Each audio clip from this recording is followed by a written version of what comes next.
Huh.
Wow.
Stop right there! Whoa, wait! Mr. Lambert, sir, it's me, Joe! I don't know you. What are you doing in my house? You sent me here, remember? I've done no such thing. For an intruder, you're not very bright, you know that? For all the commotion you caused getting in here, you might as well have brought a bulldozer. Now, you have exactly 5 seconds to explain what you're doing here, or so help me God, I'm pulling this trigger and sending you on your way. 5. I was sent here. 4. By you! 3. You told me to find you, to warn you about the end of the world. 2. You were old, with white hair, and you got shot. Oh, God, please don't shoot me, Mr. Lambert. This, you gave me this. It's an chrono. It's a time machine. I gave you that? Yes! I've never seen anything like it, but on the back, that's my family's signet. I made this? It's simply magnificent. I gave this to you? Why? Who are you? Name's Joe, sir. I'm just a janitor at the Archon building. I found you in a room with a big, round door in the basement labs this morning, and you were dying. You said you'd come from 40 years in the future to stop the end of the world. I guess I was the only one around, so you gave me this and told me to find you and tell you all this, and I've been there. The future, I mean. A bunch of times. And you were right, Mr. Lambert. Everyone's gone. My God, so it did come to pass. They really did it, those greedy goddamn bastards. I told them this would happen. Wait, I was dying? How? You said you'd been shot. I had to actually find you at the morgue to get this address. Shot? By whom? No, wait. Don't say anything else. You succeeded in finding me, which means anything you tell me from this point on could alter the course of action that brought you to my doorstep. The less I know, the better. So, you've seen the future. What did you see? It's like a bad dream, sir. Everyone's gone. Buildings are coming apart. It's all just quiet. What happened, Mr. Lambert? It is Dr. Lambert. And considering all the effort you just went through to find me, not to mention bearing witness to the horrific outcome of the biggest breakthrough in the history of science, I suppose I owe you some kind of explanation.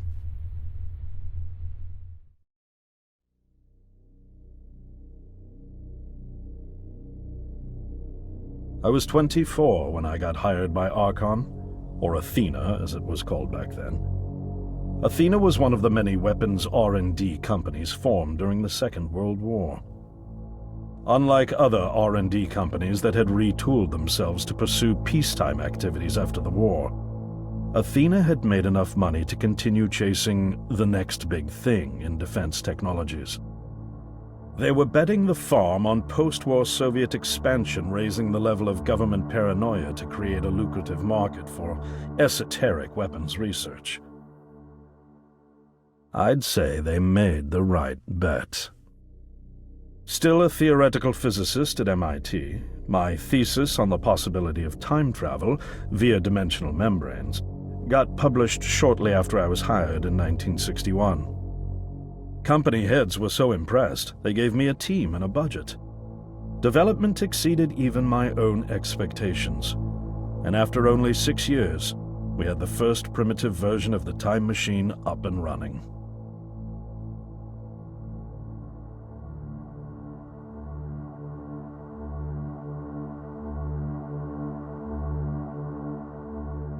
Our first successful trials involved sending simple objects into the future with a timed return.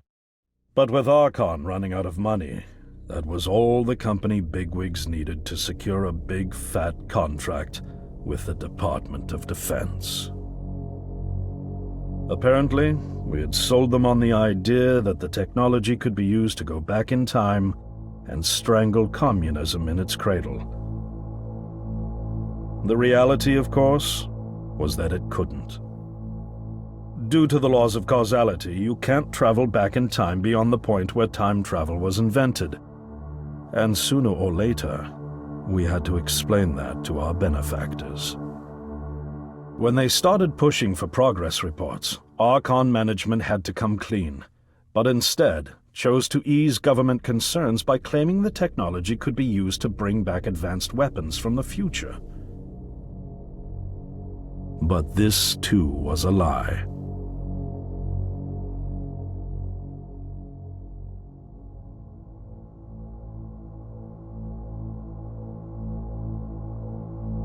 At this point, we'd already had our first of many human trials, and we knew there would be no weapons. In fact, our results were as terrifying as they were baffling. Time pilots returned frenzied and confused, raving about empty streets and human remains. At first, we assumed the city had suffered a Soviet attack in the near future and had been evacuated as a result. But as we pushed on further, the terrible reality became clear. Time pilots started returning fatally ill, dying within a day or two from painful convulsions. Some never returned. We lost several pilots, machine prototypes, and other equipment. When the first contamination erupted in the lab, we were completely unprepared, losing 3 lab technicians to what we later identified as an incredibly aggressive airborne virus.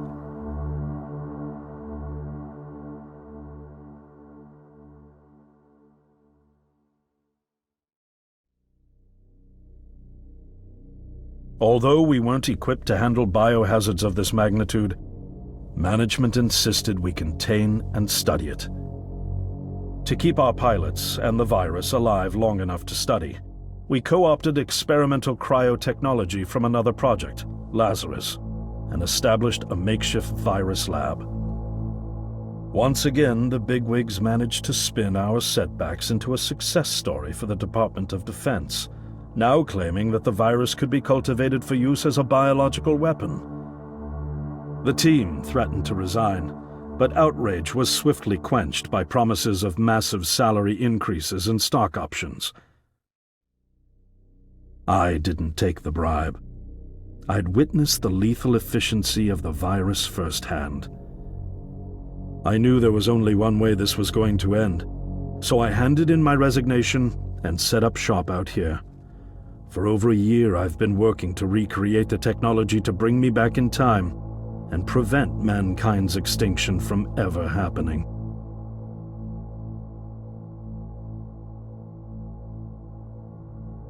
And now you're here, the harbinger of doom at my doorstep, wearing a boiler suit.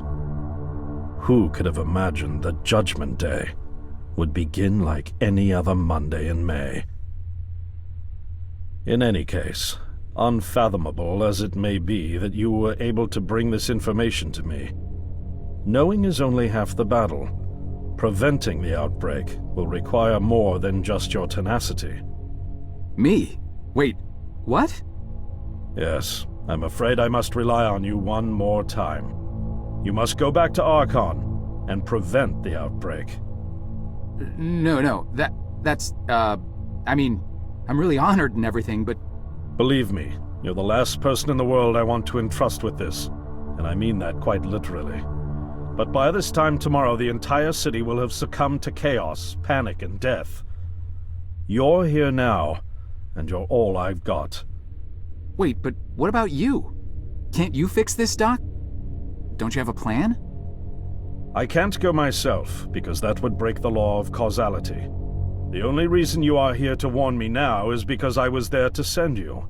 And the only reason I was there to send you is because I was able to bring my work to fruition here. But... We've no time to waste. It's the only way. You told me you found me this morning, correct? Yes, but... That means I failed to stop it, and the outbreak has already begun. The time pilot for today's trials must have brought the virus back from the future, which then somehow got out of the containment chamber and spread. That pilot is Patient Zero.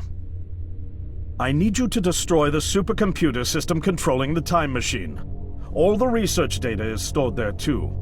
You must destroy it before the time machine departs. I'm reconfiguring your device to send you back 1 day earlier. This should allow you ample time to return to Archon and get inside.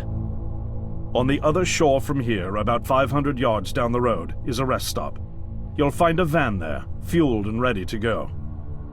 Oh, I already have a ride. Which won't be there yesterday, you ninny. Now stop interrupting me. One last thing, and I need you to listen carefully because this is very, very important. Make sure you do not meet the earlier version of you. Why? What will happen? No one knows for sure. It's one of the conundrums not yet accounted for. There are theories, of course. None of them pleasant. Now, let's get you ready.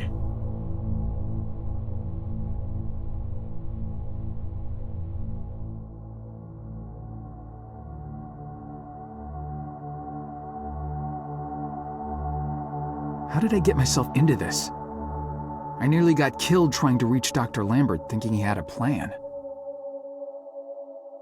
And it turns out it's me. I'm the plan. At least I don't have to walk back.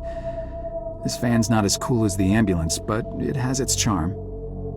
And it sure was nice of him to pack me lunch. I wish he'd pack me a can opener for the beans, though. And some gas for the Bunsen burner. But I'm sure I'll think of something.